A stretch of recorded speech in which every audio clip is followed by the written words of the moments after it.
Soki olingi otala émission ya Kambangu info plus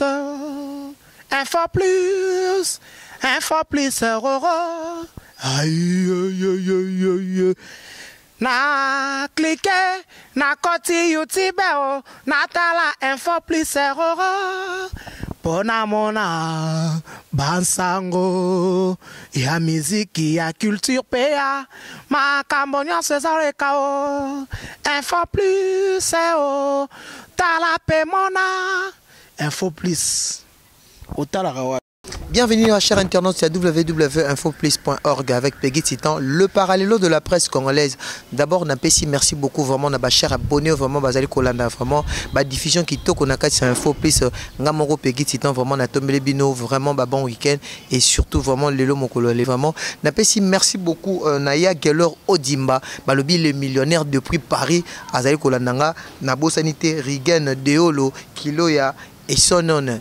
Donc balobi bana à Paris au bord nanga Ginobile le roi na général Al Kafoulek pe azali kolandanga depuis Paris Henri Modogolongo pe azali kolandanga na kati ya Canada ndenge boyebi ngai Peggy Titan vraiment le parallélo de la presse congolaise le roi de la chronique musicale lelo nembo moninga na espace à connexion et pas ya DJ Abdul balobi Papa Berry yem tazana makambo mikolo parce que c'est un DJ déjà comme ko signé déjà na bandu les calming te album donc Peggy Titan le parallélo de la presse congolaise à Kosolana et par rapport à actualité vraiment mingi ndenge bino bolingaka dans le monde entier donc Peggy Titan a un espace à connexion ou à Kosolana DJ Abdul vraiment par rapport ya maramu ndenge nini azali ko préparer nini surprise nini azali ko sala bana Congo parce que bakoma ko bengaye DJ du peuple donc déjà je dis bonjour DJ Abdul. Bonjour les titans, les parallélos. Bonissant. Ça va, comment on va bien, parallélo. C'était Maya. Dieu fait grâce, tout va bien. Ma idéologie à DJ du peuple est Simbi. Pourquoi DJ du peuple? DJ du peuple parce que mon population, on est souvent validé, comme on a représentant à Bango, au Bango va valider. Alors on a travaillé pendant le réseau européen, il y a peuple. Les salariés qui ont mariage, il y a DJ Abdul, les DJ du peuple avec le réseau du peuple. Donc pour l'instant, on se pipe. Mais vraiment, en gros, le DJ du peuple, d'abord, ça représente un état d'esprit. Parce que DJ, c'est vrai, tous dans la ville, un moment bandal, mais vraiment, le peuple là, au Balinga, la bonne musique, bazara vraiment la milliers moro, vraiment la carte.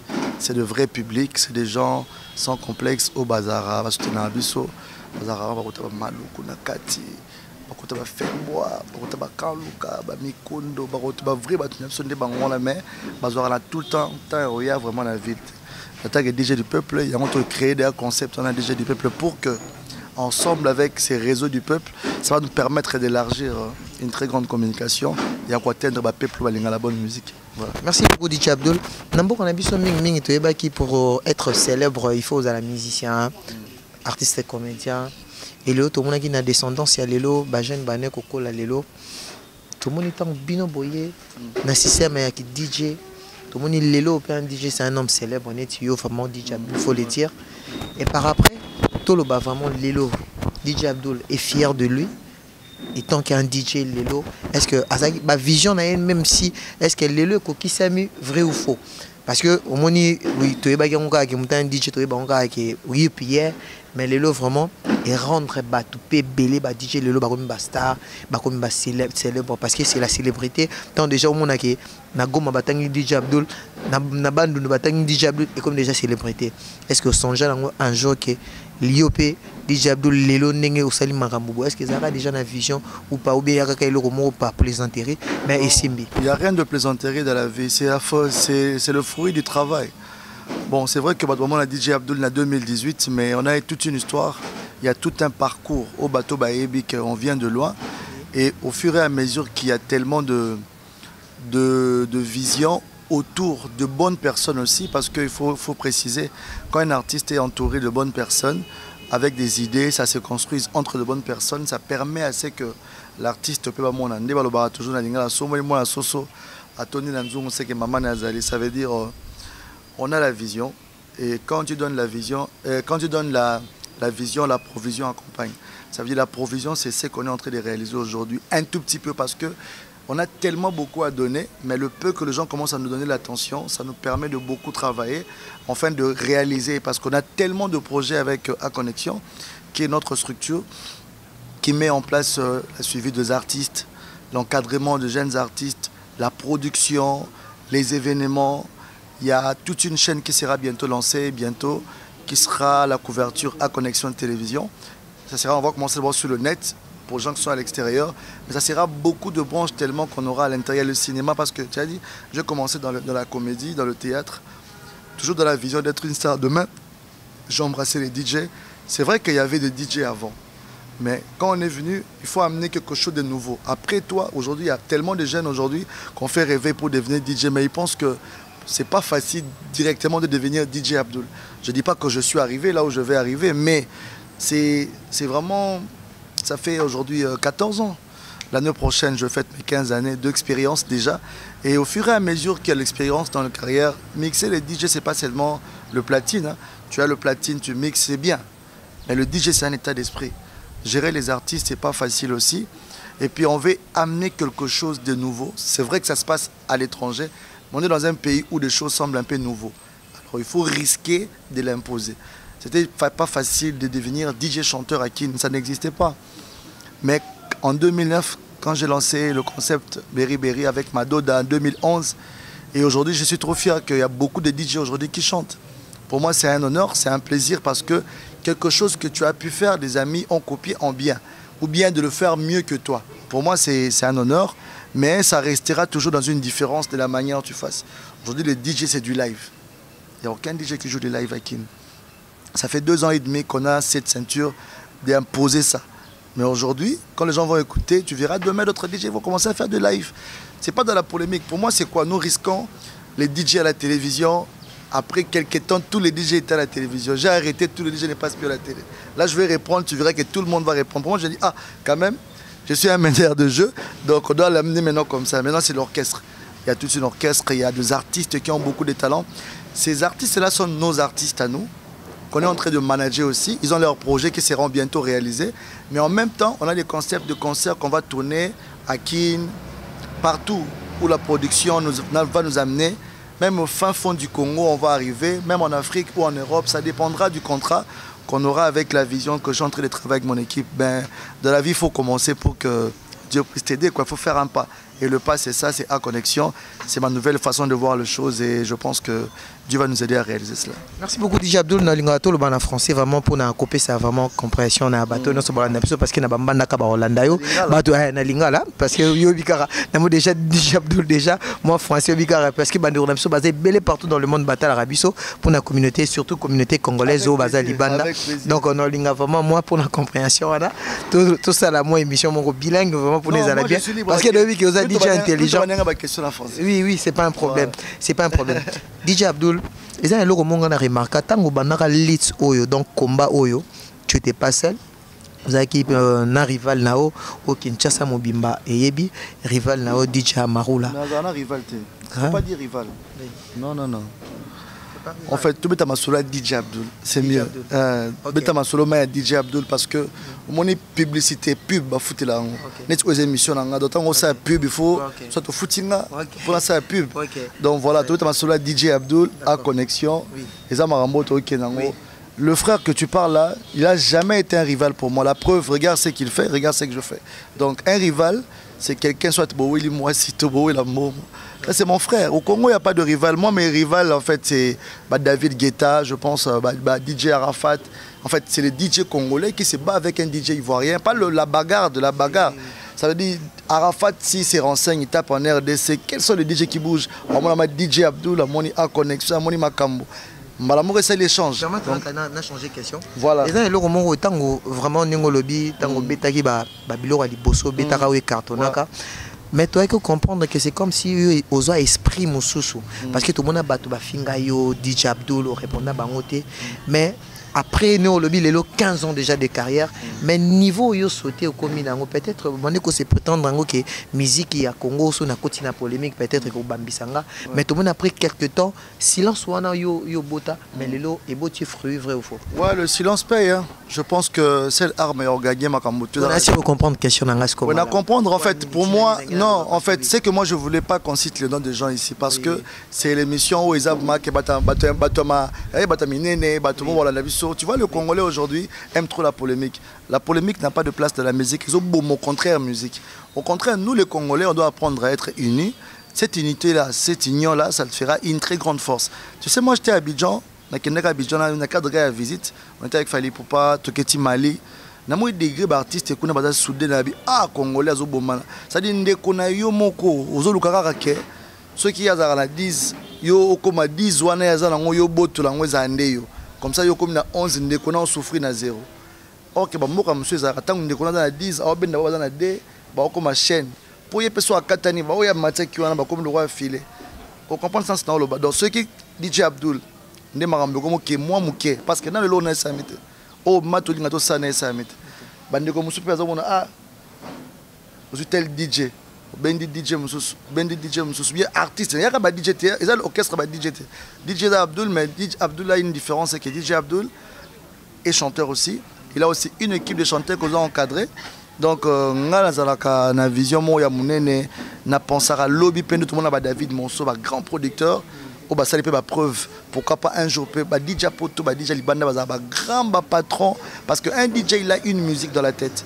Il sait qu'il y a un titan, il profile à titan pas comme grand chanteur. Mais chanteur qui est grave. Tu peux te faire un beat, la béni kratos, c'est un beat, moro vite fait. Ah, tout ça, tant. Maman peut m'accompagner, ça est un millionnaire. Parce que quand on est millionnaire, mais tout ça, il y a un zambati qui m'a mboka, marambeuse la bien.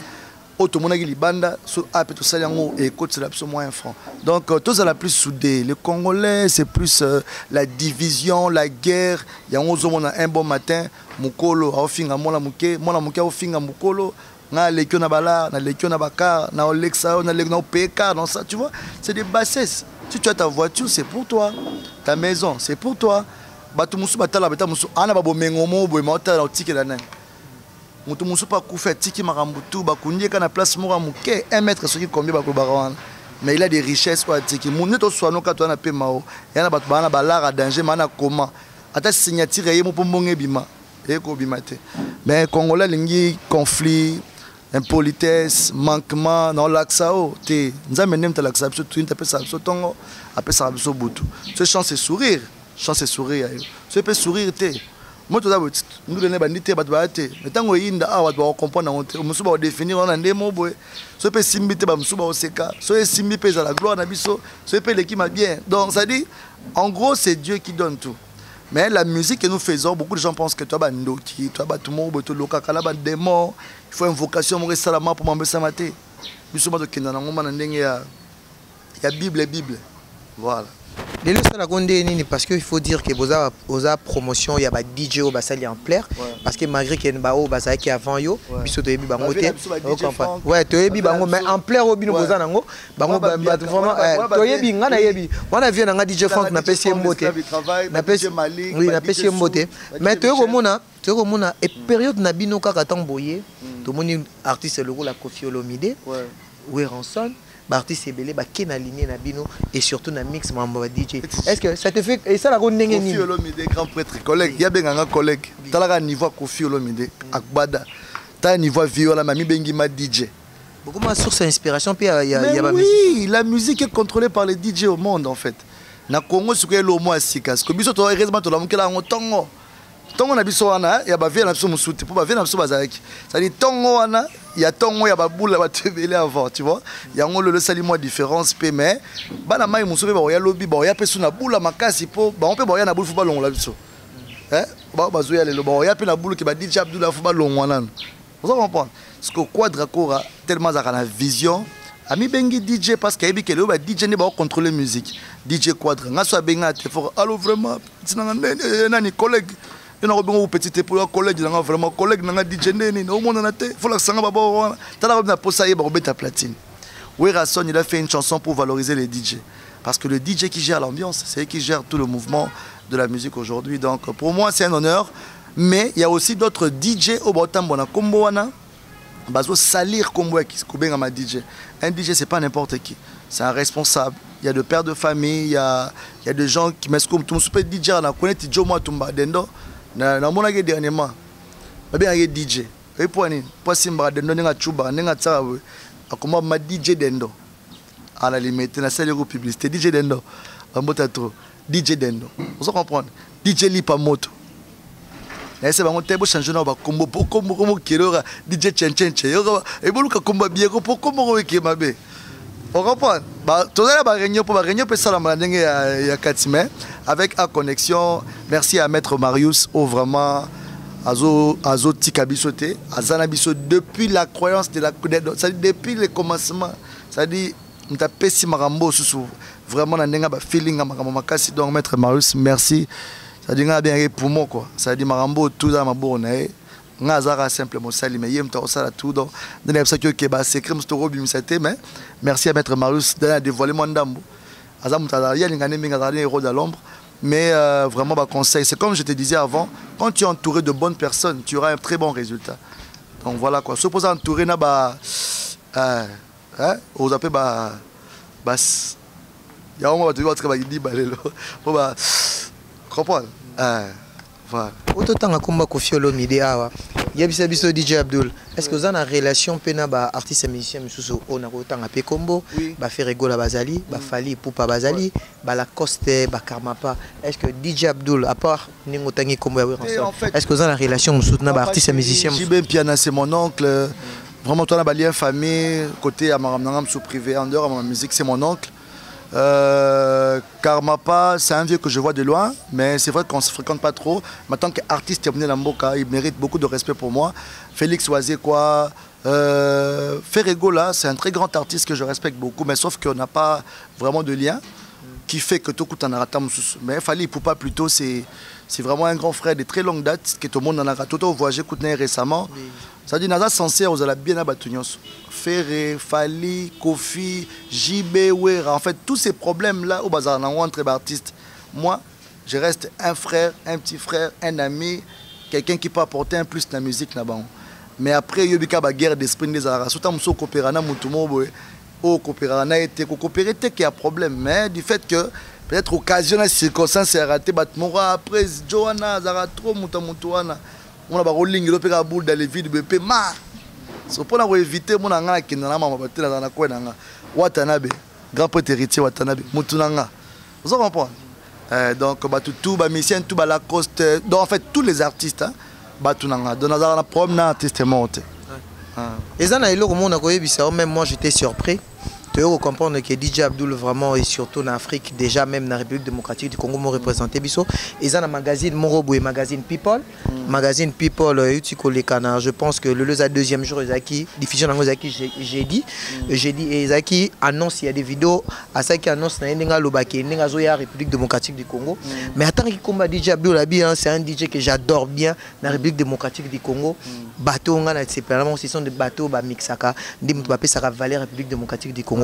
Est-ce que par rapport au Wana, tu as dit que les artistes et musiciens ne Fali Poupa, mais des vidéos à l'objet que ceux qui sont dans la République démocratique du Congo, on t'appelle ça qui est plaisir, c'est DJ Abdul. Est-ce que tu as une célébrité et Mathilde Soussou ou bien ça a reconnaissance peut-être selon boulot na? Parce que le salaire que David, le Kassanga sona David Oteza pour anglais de Bomanga Nazalama David Oteza. Mais en ça les déclarations dans le magazine People. En fait oui, il a fait ça parce que en fait il y a République démocratique du Congo, si ban mbote mais le DJ Abdul Azolak ça même Nasuki parce qu'il interprète dans le magazine. Non, tu vois, c'est mon frère en fait, on cause, mais tu vois, aujourd'hui, artiste et fait anglais, on est important. Il y en a qui sont David, Mr. DJ Abdul, Bolsolane, Niabi français, Niabi anglais, parce que anglais moi. Maintenant, Azu plaisir, il y a République démocratique. Non, Azoya par rapport à Azoya parce qu'il y a des pays à musique. En fait, nous pas nul ne professe chez soi.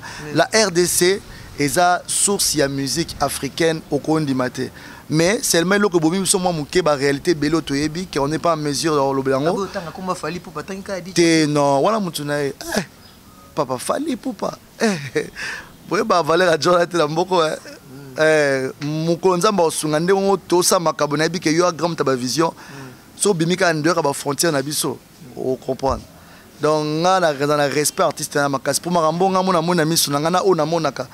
Pour moi c'est un honneur. En fait, si un Congolais gagne, c'est tous les Congolais qui gagnent. On dit aussi transmission parce que Yopé DJ Abdul au dépassé déjà la frontière. Ah ben oui. On dit aussi transmission ça, Fali. encore, parce que si on le lot on va reconnaître parmi les DJ en République démocratique du Congo, les autres hommes na Brazza na Cameroun ba DJ mais on va aller au-delà de tout ça. Tout est possible. Tout est possible. Donc tu es en Abidjan, tu es en Mali, tu es au Cameroun et puis le mouvement ce que comment on va d'abonder ce que tu commences à déplacer dans le mouvement. L'Afrique du Sud, donc déjà on a annoncé que la main était Pretoria, Cape Town, Jobour, donc Marambeza Nzela, donc Bandama, Tobani Lubumbashi, Tokoti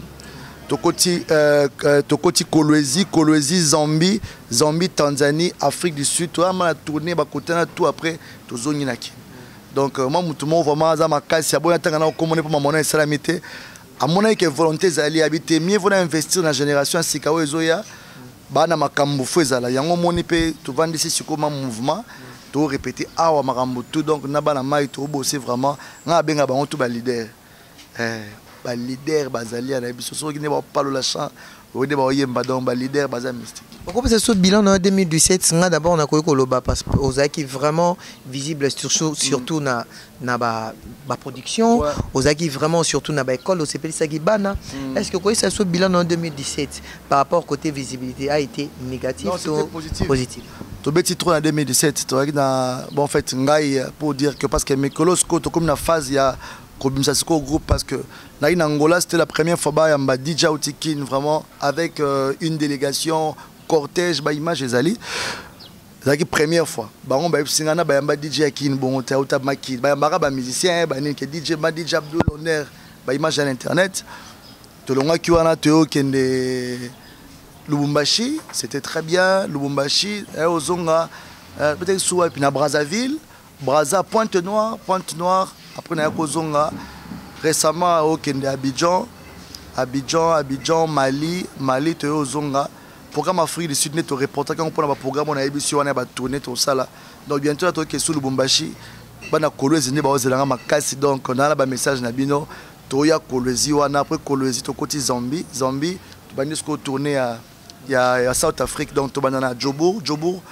Cape Town tout ce qui est Pretoria donc il y a tourné au moins un mois donc tout ça là semaine tel moka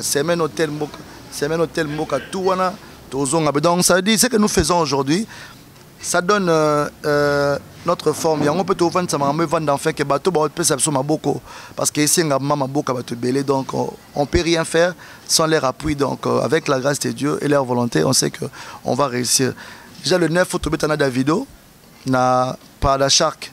Donc tout ça la première partie na compte sponsor na biso. Tout ça la première partie na Davido le 9 oyo et puis le 8 toi na Bumbu le 8 mars. Toi na Bumbu. Pourquoi Bumbu parce que moi la femme de Bumbu à un moment donné a combien na moi ba défavoriser former la femme à Bumbu na bagag. Il y a on 2 mois bagag. Mais kena ndellement na lourd mobo et commune wana et comme na moi image mo un peu négative. Alors pour la biso connexion et ça la biso bien il faut topé ça moi sur na Bumbu valeur. Comme le 8 mars c'est la journée internationale de la femme.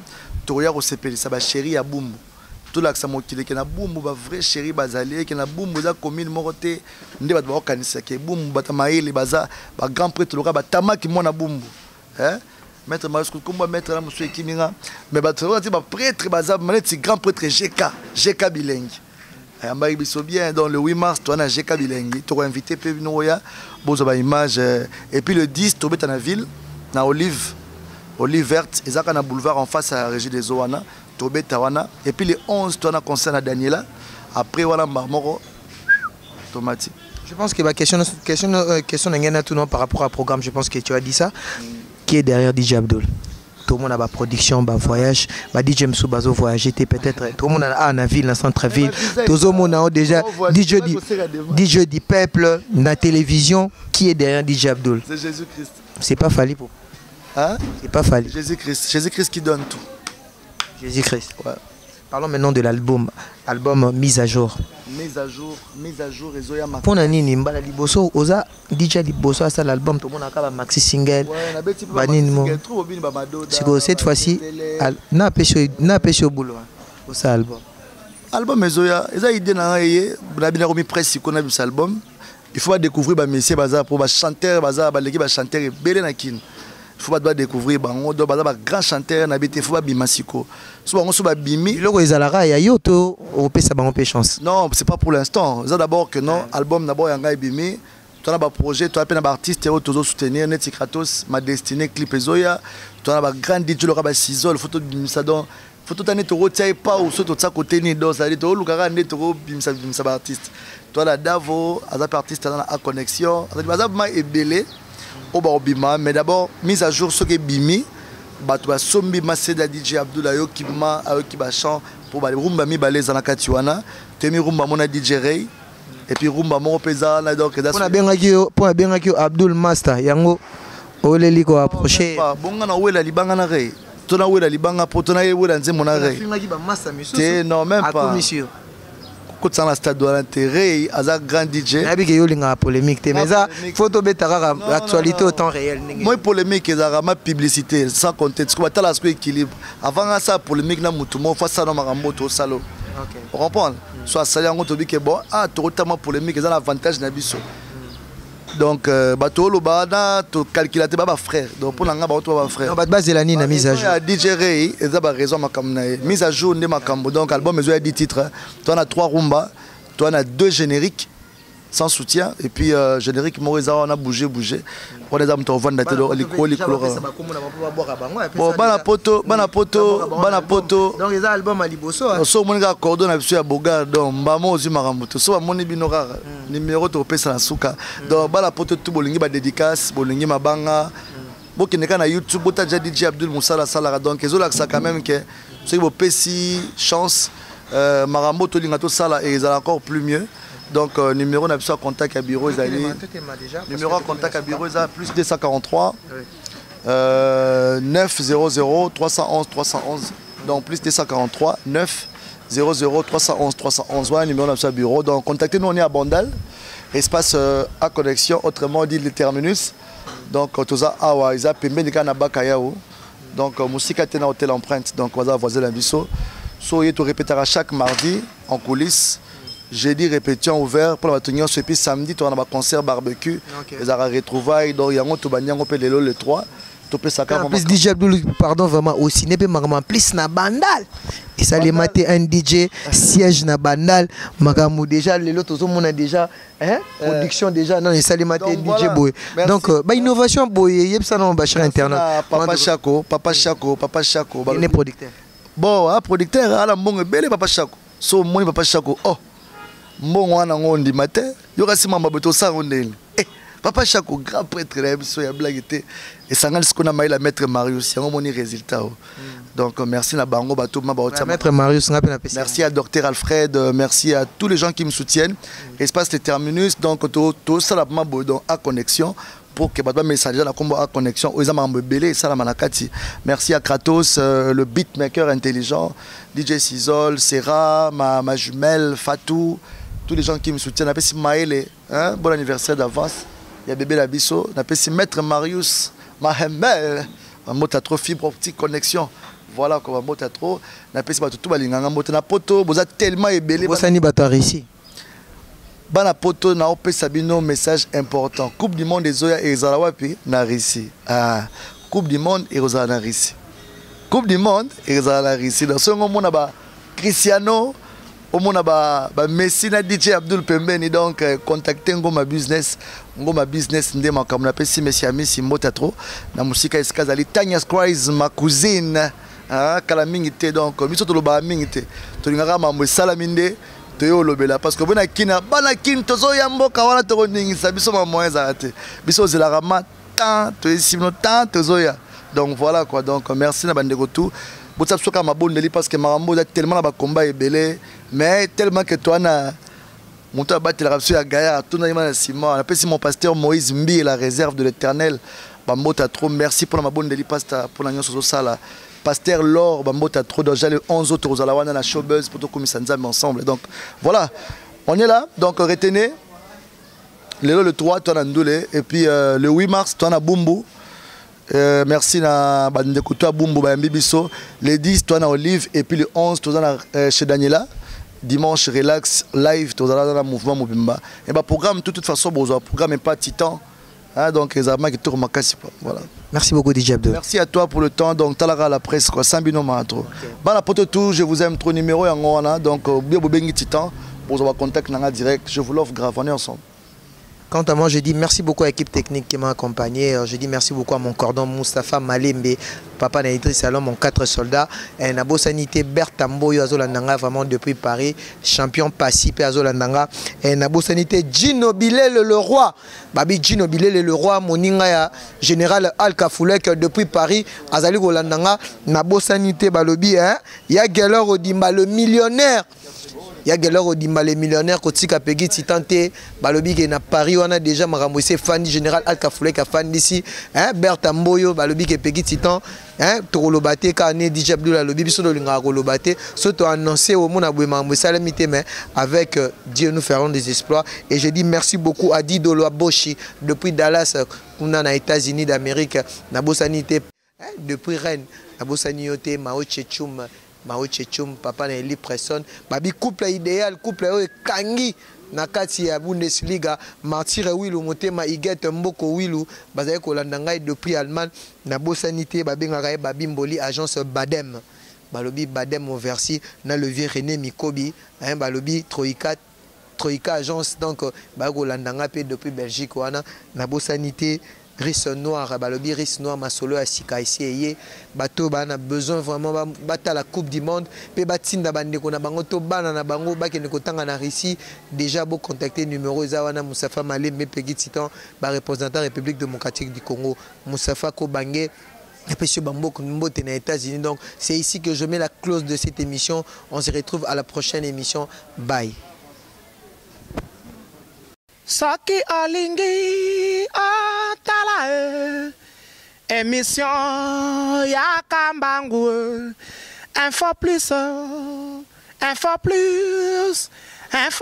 roro aïe na cliquer na koti YouTube na tala info plus roro pona mona bansango ya miziki ya culture pea makambo nyonso ezaleka info plus tala pe mona info plus otalaka